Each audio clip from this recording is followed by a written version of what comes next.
For Comedy Hype News, I'm Jay Will. How often do we get two titans of their crafts to interview one another? Not often. Thanks to Interview Magazine, readers were able to become intertwined in a discussion between Dave Chappelle and rapper Kendrick Lamar. Despite both being in two different lanes, they tend to draw comparisons as far as how they approach their work. In the now released interview, Chappelle speaks with Lamar about his craft, catering to audiences, censorship, and overall career. Chappelle is gearing up for his residency in NYC this August, while Lamar just kicked off his official tour for studio album, Damn. So for those who didn't feel like reading the interview in its entirety, that's why I'm here. Let's get into it. When Chappelle speaks, his picture will appear to make it easier to follow, and vice versa for Lamar. Kendrick, Dave, what's going on, brother? The last time I saw you was in Australia with J. Cole. You had just performed with Eminem. A lot has happened since then. Definitely, how you been? I've been great. I want to start by asking you about a recent scandal in the comedy world. Kathy Griffin and the picture of her holding Donald Trump's decapitated head. My question for you is not about politics, but about the content in your work. In comedy right now, the issue is, when does a comedian go too far? And I imagine in hip-hop, that's been a long-standing debate, even when I was coming up, when Bill Clinton went after Sister Souljah. When you write, how much do you think about the repercussions of anything you might say? When I look at comedy, at Richard Pryor, at you, it's all self-expression. I apply that same method to my music. I came up listening to NWA and Snoop. Like them, it's in me to express how I feel. You might like it or you might not, but I take that stand. I have this thing when I write jokes. I call it my unseen audience. I'll think of certain people when I'm writing certain types of jokes. For instance, what will my mother say? Who do you think about when you write? Are you thinking about the streets? A lot of your work is openly spiritual and contemplative. I really focus on what my fans will take away from it. People living their day-to-day lives. At the end of the day, the music isn't for me. It's for the people who are going through their struggles and want to relate to someone who feels the same way they do. I've got to take mom out the equation. I've got to go all in, expressing myself right there in the moment. What do you think about when LeBron James, after an amazing clutch performance, was like, I just listened to Damn and got amped? Moments like that. If I hadn't expressed myself in the studio, who's to say he would have listened to the album? LeBron James or the little boy around the corner. We come from the same struggles, and it comes out of my mouth for them to relate to.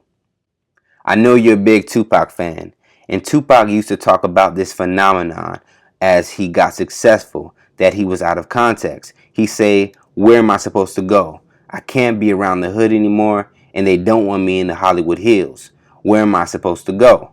Have you run into any altitude sickness from your ascent, fighting all the way up to where you are now? I think I'm still growing.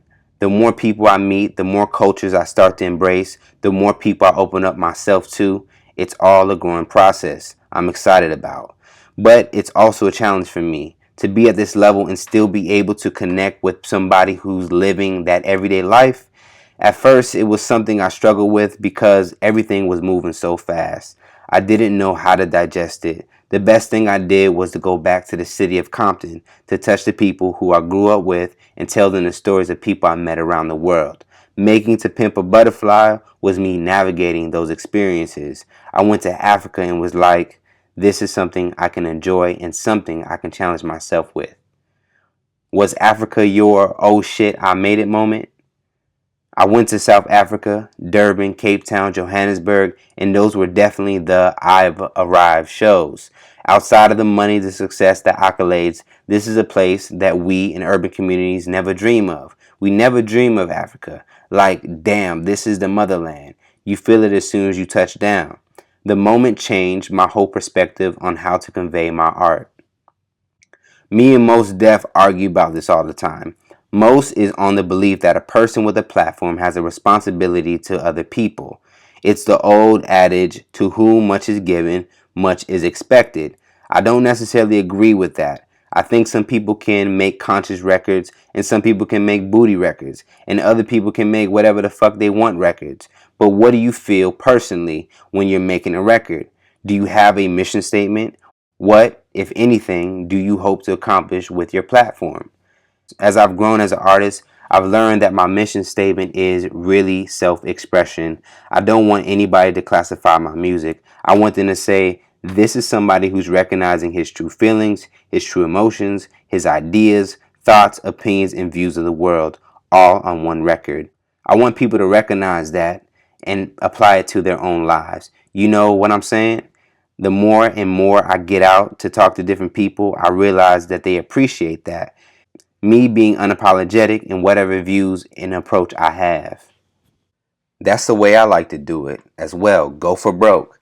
It feels better to just say it. Is Duckworth a true story? True story. And one of my favorite records on the album. A profound story too. I like the meditation of it. The idea that I wanted to put across from the event was one of perspective. Everybody has their own perspective, and recognizing someone else's perspective blows my mind 100,000%. The way the event unfolded, I had to sit down and ask my pops, what was your perspective at the moment? And did you ever think it would come around full circle like that? That always fascinated me. Is it strange to hear people interpret your lyrics, the depth that they find in your work? The week the album came out, all these kids were telling me about digging into the songs and picking out clues. I don't think every artist is listened to that way. Everybody has their own way of hearing songs. My fans are usually pretty on point. Sometimes they go all the way to the bottom of it. It's fascinating to me how far an idea can go. I wrote most of my first album in my mom's kitchen, and now I go around the world and hear people recite those lyrics and understand the story, and even if they're not from the same area I grew up in. How did you feel about putting out the new album? Sometimes you put something out and you don't know what it's going to do.